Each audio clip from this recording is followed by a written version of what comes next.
Good morning. It's good to see everyone out this morning. We have a few visitors with us. Good to see you. Good to have you with us. Please come back every opportunity that you may have. If you could take this moment and go ahead and fill out a visitor's card in the back of the pew in front of you. That way we have record of your attendance. We'd appreciate that. Thank you, Brother Ray, for your thoughts this morning and leading us in the Lord's Supper. Also, I want to take this opportunity to thank everybody that's sent gifts or cards and all the children's cards to Mother down in Texas. It's been a great encouragement to her. Those things are really uplifting to her, especially from the children. She really appreciates those things from the children. So please continue to pray for them as they're in Texas as she's receiving treatment. This morning, I'd like to, for just a moment, step back and remember the story from the Old Testament from Joash. He was 7 years old when he became king in Jerusalem. It says he did right in the sight of the Lord in the days of Jehoiada the priest. His father, if you remember, was King Uzziah. Uzziah's mother was Naphtali. Naphtali was the granddaughter of Omri. If you remember, that's the family of Ahab. In 2 Chronicles chapter 2, verse 22, or chapter 22 reads, it says, he too, speaking of Ahaz, followed in the ways of the house of Ahab, for his mother encouraged him to act wickedly. Well, as you know, Joash the priest, he's the one that ends up raising Joash. Get my names correct here. There's a lot of J's this morning. Jehoiada the priest married the sister of King Ahaz in Judah. King Ahaz reigned just 1 year before he was killed. Ahaz's power-hungry mother, Naphtali, smelled an opportunity. She rounded up all of her son's family, anyone with potential claim to the throne, and had them killed so she could become queen. But she only missed one in the slaughter. When Ahaz's sister, Jehoshabeth, that's Jehoiada's wife, realized that Ahaz was Ahaz was up to, she hid the youngest of her nephews, Joash. He was hidden away, just he was 1 year old when he was hidden away. Joash was later on to become king, and they hid him in the temple of the Lord. 6 years had passed. During that time, the usurping queen mother, Naphtali, remained in power, and the rightful king grew into a boy within the temple courts.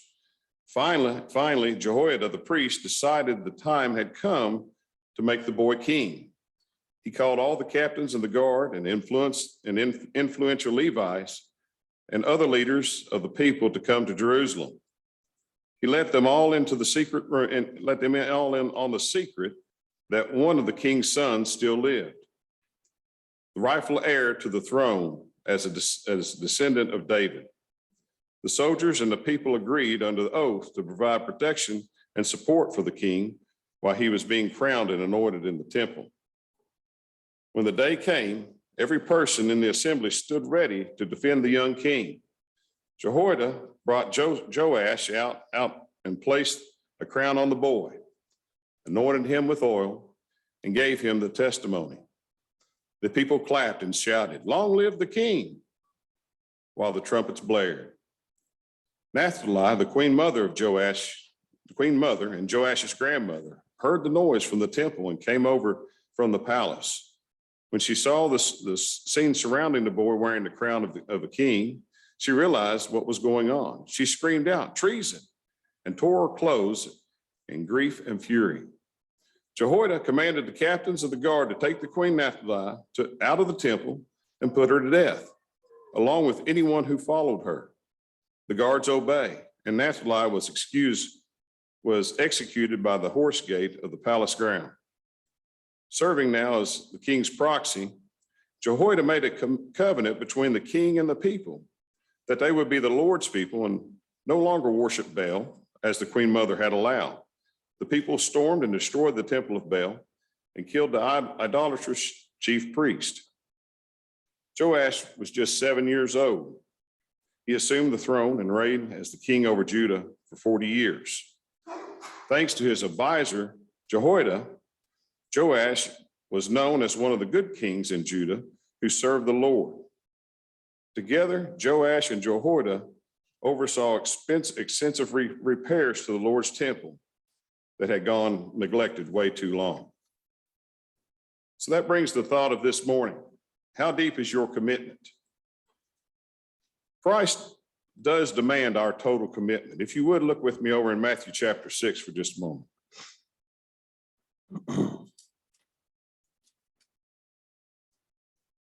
Here in Matthew chapter 6 and verse 33 reads, "But seek first the kingdom and his righteousness, and all these things will be added unto you." What is he referring to here? Well, Jesus had just gone through quite a few sermons. If we look back in chapter 5, where we have the Beatitudes, where he's talking of the blessed and how that they would behave and the attitudes that they would have. On down in chapter 6, verse 2, so when you give to the poor, do not sound a trumpet before you, as the hypocrites do in the synagogues and in the streets, so that you may be honored by men. Truly I say to you, there if you have there, your reward is full. But when you give to the poor, do not let your left hand know what your right hand is doing, so that your giving will be in secret, and your Father who sees you and is what has done in secret will reward you. On down in verse 9, he speaks of in the way that we are to pray to the Lord. In verse 16, when they are to fast, it was to be a service to the Lord in secret between you and the Lord. Verse 19, speaking of not storing up for yourself treasures in this world, but storing up treasures in heaven. Again, speaking of a spiritual realm service to the Lord. And verse 22, the eye is the lamp to the body.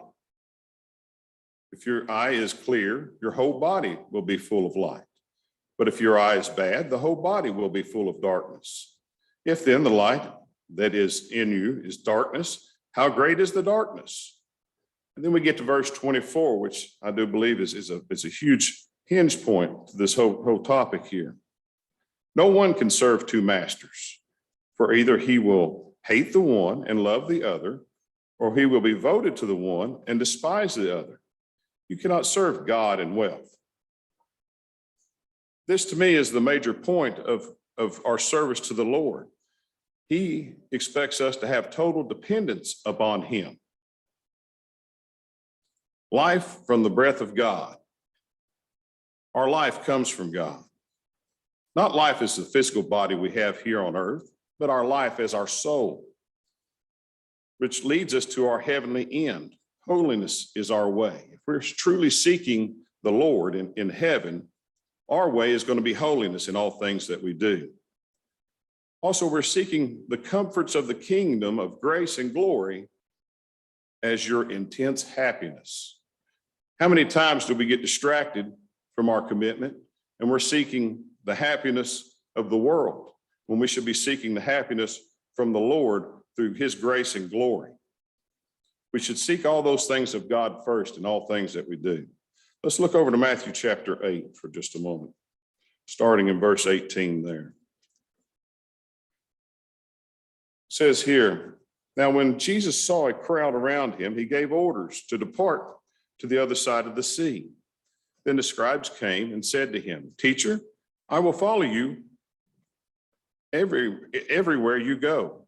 Jesus said to him, the foxes have holes, and the birds of the air have nests, but the Son of Man has nowhere to lay his head. Another of the disciples said to him, Lord, permit me first to go and bury my father. But Jesus said to him, follow me and allow the dead to bury the dead. Here I do believe that this is alluding to the fact of let's remember back to the cross. If we're truly going to follow Jesus, where did he ultimately go? It was to the cross. There's no place in this world that we are able to hide. There was no place that Christ was able to hide when he was headed to the cross. We too need to live the same life in that same manner, that we're ready to bear the burden of the cross. And later on there, it's speaking of burying the dead, and we think, well, why not? Why does he not allow us to go to bury the dead? It's more of the idea of our obligations are first to him. We are obligated to serve him first in all things that we do, and not those things of this world. There are no other obligations that supersede or go before us serving the Lord. We should serve him first in all things. Look over to Matthew chapter 10 for just a moment. Excuse me.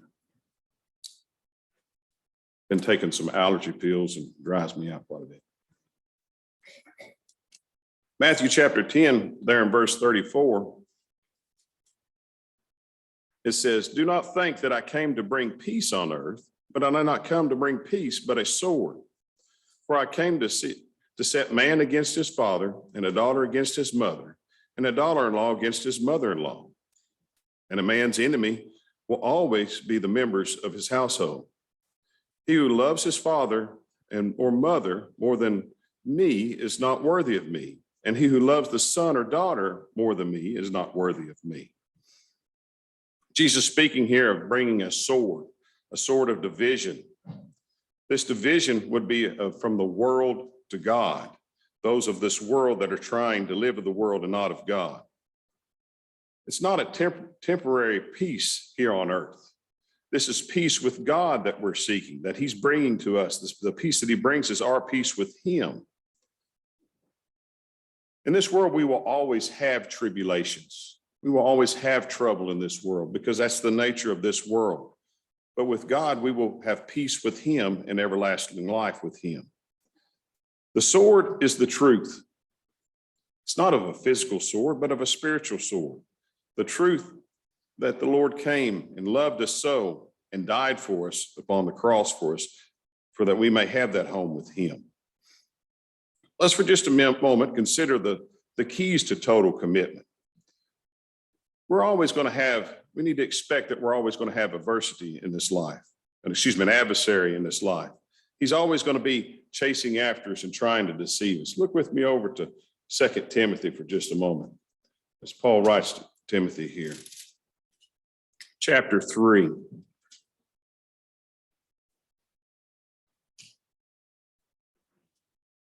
Verses 10 through 15, if you would, please.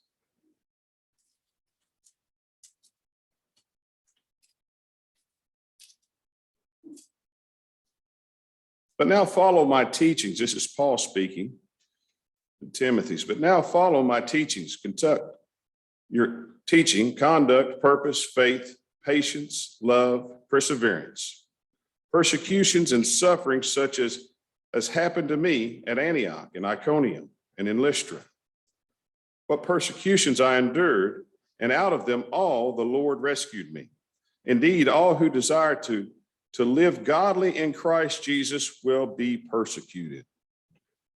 But evil men and impostors will proceed from the bad to worse, deceiving and being deceived. You, however, continue in the things you have learned and become convicted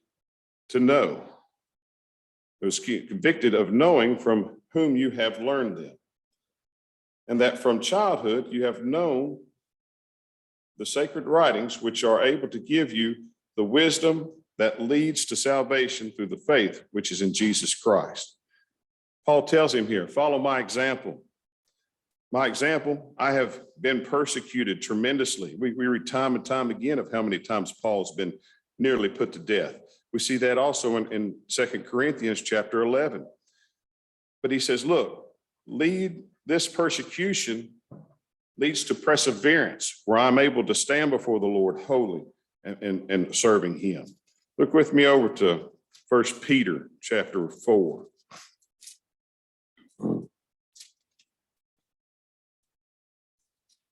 First Peter chapter 4, verses 12 through 14 reads, "Beloved, do not be surprised at the fiery ordeal among you, which comes upon you from your testing, as though some strange things were happening to you. But the degree that you share the suffering of of Christ, keep on rejoicing, so that also that the revelation of his glory you may receive with his exaltation. And if you are reviled for the name of Jesus Christ, you are blessed, because of the Spirit of the glory of God rest on you. What he's saying here is we as Christians need to expect that those people are going to be coming at us. No, we will not be physically persecuted in our life today, I do not believe. It might come to that one day. But people attack us in different ways. People attack us with their words. People attack us with maybe even demoting us from our positions for something that we believe, or we'll suffer from our friends, or we'll lose friends possibly. But he says, don't be surprised at this. This is something that you should look forward to, because that's you'll receive blessings from God when these things happen to you. Put your faith in God. So our time of persecution is coming. Over in James chapter 1, it reads, consider it pure joy, my brother and sister, whether you face trials of many kinds, because you know that the testing of your faith produces perseverance. Let perseverance finish its work so that you may be mature and complete, not lacking in anything. So when we receive those things, we're going to grow and become stronger in the Lord. Another key to the remembering, we need to remember who we are trying to please. We get distracted from that from time to time. We're here to please the Lord, but do we allow ourselves or our friends, possibly our parents, get in the way, our spouses get in the way of who we're trying to please? In James chapter 4, verses 7 through 10 reads, submit yourselves then to God. Resist the devil, and he will flee from you. Come near to God, and he will come near to you. Wash your hands, you sinners, and purify your hearts, you double-minded. Grieve and mourn and wail. Change your laughter to mourning and your joy to gloom. Humble yourself before the Lord, and he will lift you up. Resist the devil, and he will flee from you. It's a thought that we need to take and consider greatly. That when we stand up against the devil, we have to be continuously strong and show him that we are committed. And at times he will flee from us and will give us rest. The other word here that really catches my attention is when it says you double-minded. How often as a Christian that we become double-minded? We come to church on Sundays. We behave as Christians would when we're around those that are Christians. But then when we're in of the world, at times we might slip and act as the world.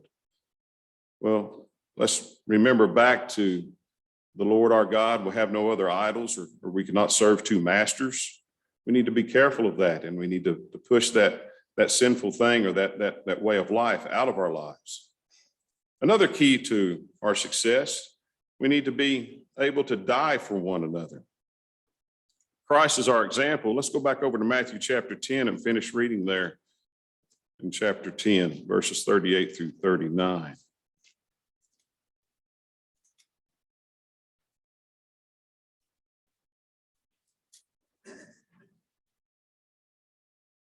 Here Christ continues, and he says, who does not take up his cross and follow after me is not worthy of me. He who has found his life will lose it, and he who has lost his life for my sake will find it. Now, I understand at that time that it was hard for these people to understand what he's speaking of, but we're able to have the full scriptures, and we can look back and see that he's referring to the cross that he died, he carried. You know, what is the cross that he had to carry? You know, the march from the time he was nailed to the cross and to the beam, and as he was to carry that cross all the way up to where he was going to be crucified, that was a rather humiliating procedure, a process, people spitting on him and judging him and casting things on him and just really putting him down. Well, that's what he's saying to us. We have to be willing to suffer those types of persecutions, and we have to do it for one another from time to time.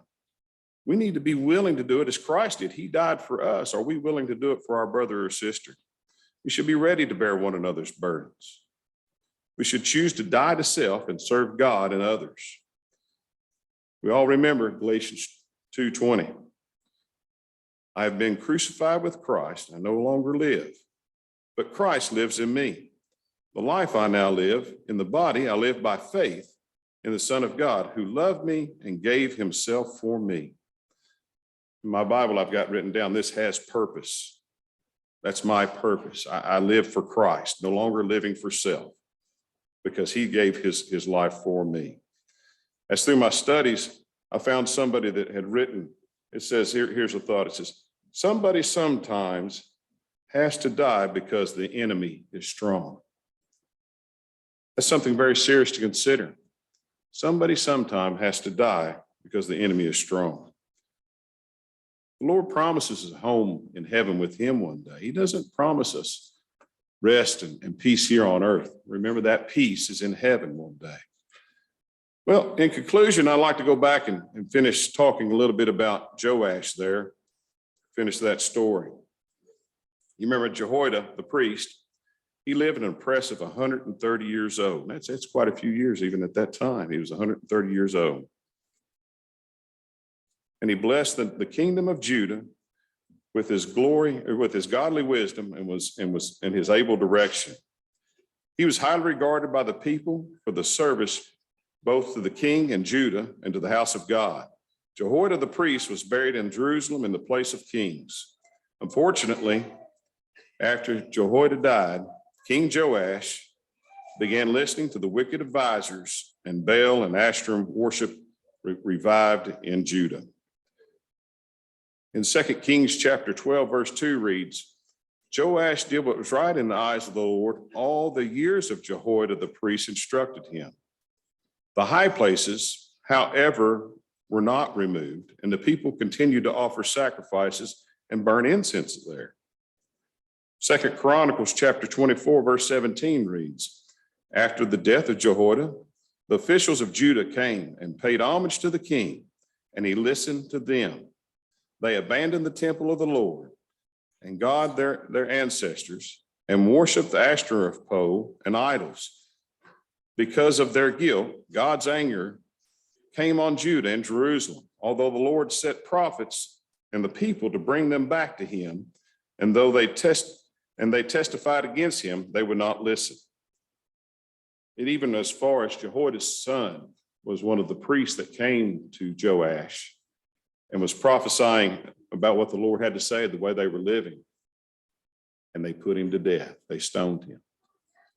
Now, we look back at the commitment that Joash had early in his life, how that he was living for the Lord, how he helped rebuild the temple or help repair the temple, and those good things that Jehoiada had taught him. But he did not take down the idols, did he? He had those idols that were still there. He was serving the Lord, but the idols were still standing over there. Now, do we have idols in our life? Idols in the sense of those things that distract us, whether there are our careers, our fortunes we're trying to build for retirement, our children.